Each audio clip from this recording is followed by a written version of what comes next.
The following podcast is a Dear Media production. Today on Good Instincts, we have Cameron Rogers, but you may know her as the Freckled Foodie and the host of Freckled Foodie and Friends podcast. She's someone who's very real and candid about motherhood and mental health and entrepreneurship. Cameron, thank you so much for being here. Thank you so much for having me on. I'm very excited to chat. Earlier this week, we talked about a headline in the New York Post that was titled, "Bye Bye Booty, Heroin Chic is Back," which is obviously very fucked up. And I know you're a huge advocate for body positivity, and I know that you refer to yourself as a recovering perfectionist. And I was wondering if you could speak a little bit about your journey and battling perfectionism and where you are with it now. Yes. So I know exactly what headline you're talking about. It is incredibly fucked up, and really wish that we weren't trying to make women's bodies a trend in media. For me, I definitely am someone who, yes, I would love to wake up every single day and love my body. And I actually, without trying to get into that mindset, did get into that mindset. My goal was always body neutrality, of just being okay and understanding some days will be better than others.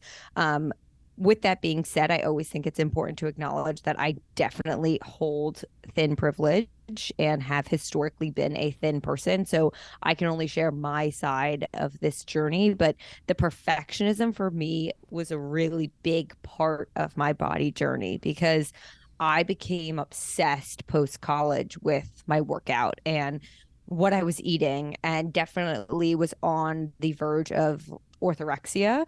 And it all had to be perfect, like down to every bite of my meal. Like this meal, there was so much weight in my head that I put into what I was eating, where I then just was this incredibly anxious and controlling human over things that I really should have spent less time focusing on.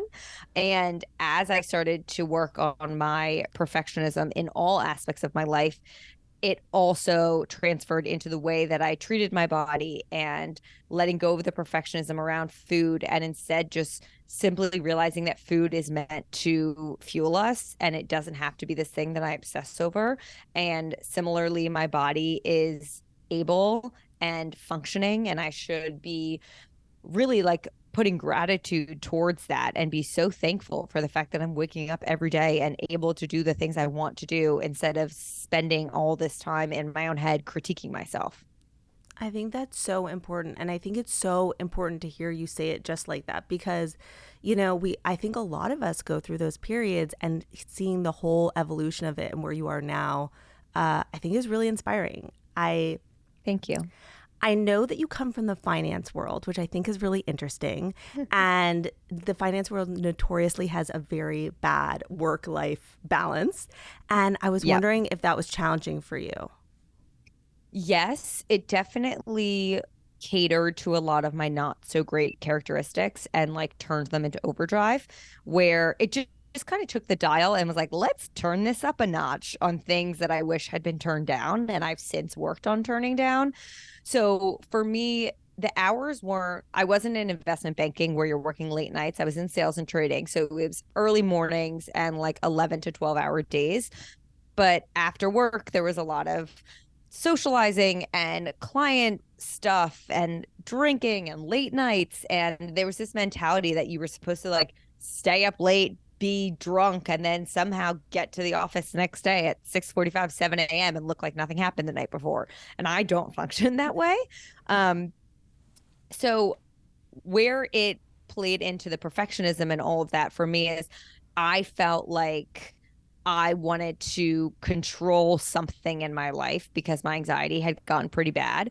And I thought that the food and the workouts were the things that I was controlling. At the end of the day, I realize now, looking back, that they had complete control over me. But in my head, I was like, well, this is one thing I can obsess over and control, and it's in my hands. So, I mean, it definitely led me to be more hyper-focused, competitive, fast-paced, just intense as a human. And that parlayed into my workouts, for example, where I was doing only like high intense or cardio and just beating myself up in the gym. I mean, the adrenal fatigue recovery was so real when I quit my job. And I think they just all were so tied into like hand in hand that everything was fast paced in my life. And I felt like if I slowed any aspect of my life down, it would crumble. So I was just like, let's go, gas on the speed pedal as fast as we can go.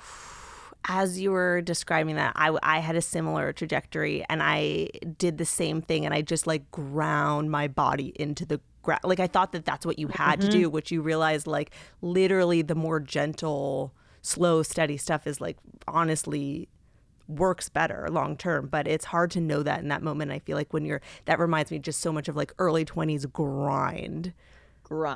It's actually very funny to me now looking back when I my whole mentality around exercise and food changed during two pivotal moments of my life, one being a car accident I was in, but one giving birth. And postpartum was when my mentality around exercise really shifted and my modalities of exercise shifted the most. And it was so interesting for me months after having a kid, maybe a year later, to reflect on doing the things that I thought would never be possible to lead me to the results I always wanted. I then actually fell into that type of exercise where it was slower, more low intense, like shorter movement. That ended up not purposefully, but leading to the body that I had always dreamed of. Does that make sense? Like it was so confusing for me to unpack. No, I completely agree. And I felt the same. Like after I had my son, I was like, just the way that I used to approach self-care just was drastically different. And I didn't have the time and energy to do it the way I did before. And then I was like, oh, wait, I don't think you have to. And I think the stuff that actually feels really good and is good for your nervous system is actually winds up being the stuff that actually works, which blew my mind. Agreed. Speaking about motherhood, everyone asks me my go-to family dinners that kids will eat too. And I was wondering if you had any go-tos that your family liked.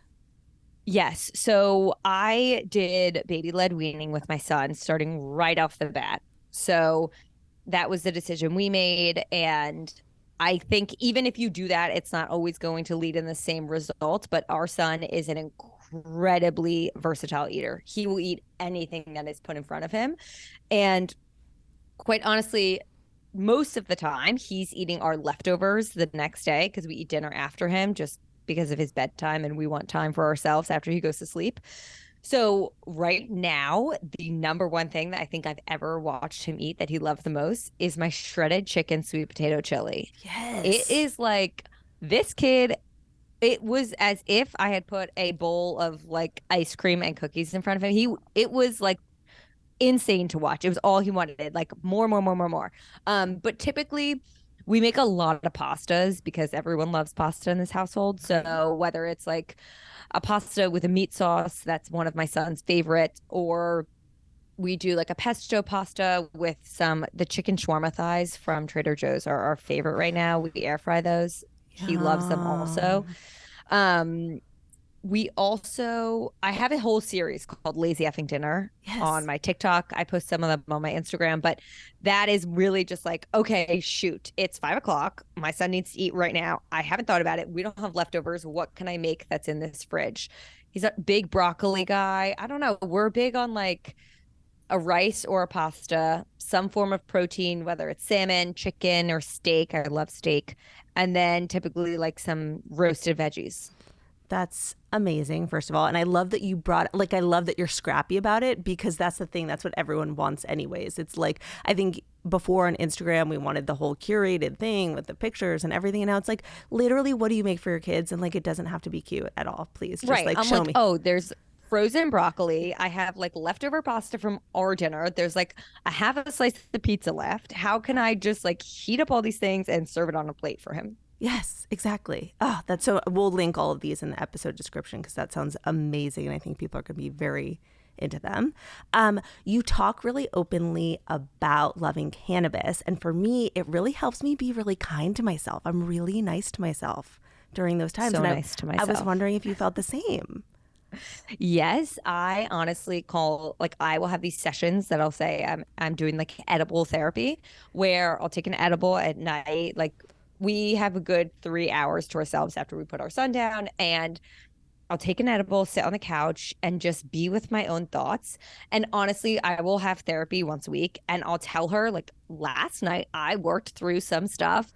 Like, let me explain it to you. And I'll walk her through this entire storyline that I figured out in my high. And she's always very impressed, honestly. She's like, that is some real good, like, self reflection. So I find that it calms my anxious thoughts, but I also am just kinder to myself. I have a pretty critical voice in my brain 24/7 that's telling me I suck.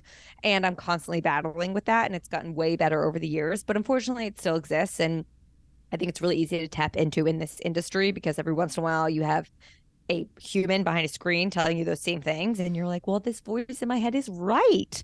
So for me, it's a really great tool to just calm my brain, be kinder to myself, and really where I get a lot of my creativity.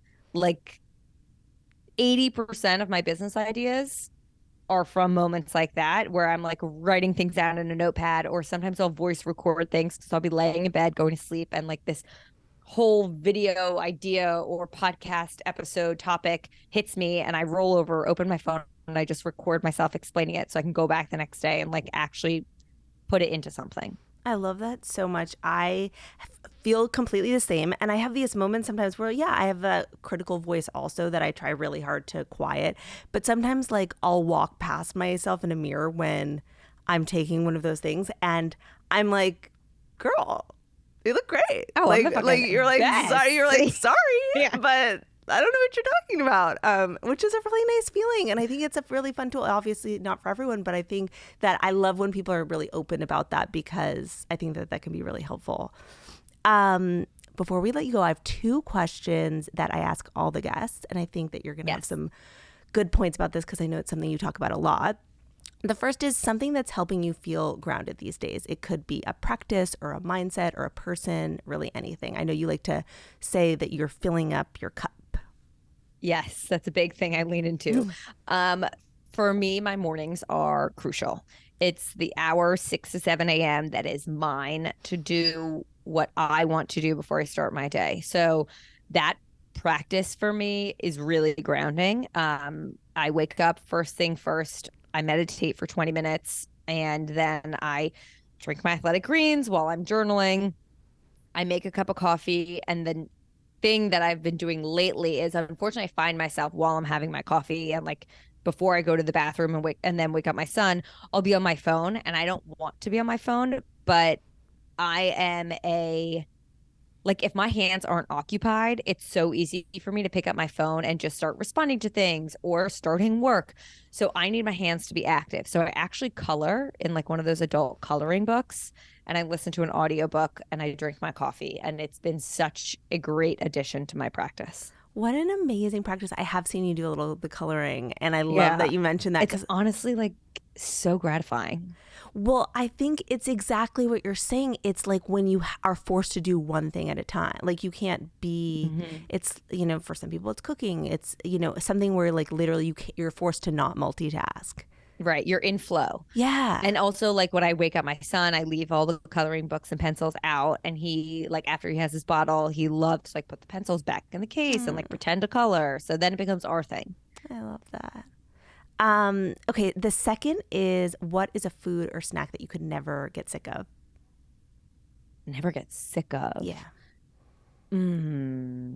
I eat so much oatmeal. It's like kind of gross. I could eat oatmeal every single morning for breakfast and never get sick of it. I love oatmeal, but also potatoes. I love potatoes and ice cream. I could never get sick of ice cream. I have it every single day. I could have it 10 times a day. Like it's my favorite food. I love that. But now I need to know what you're putting in your oatmeal.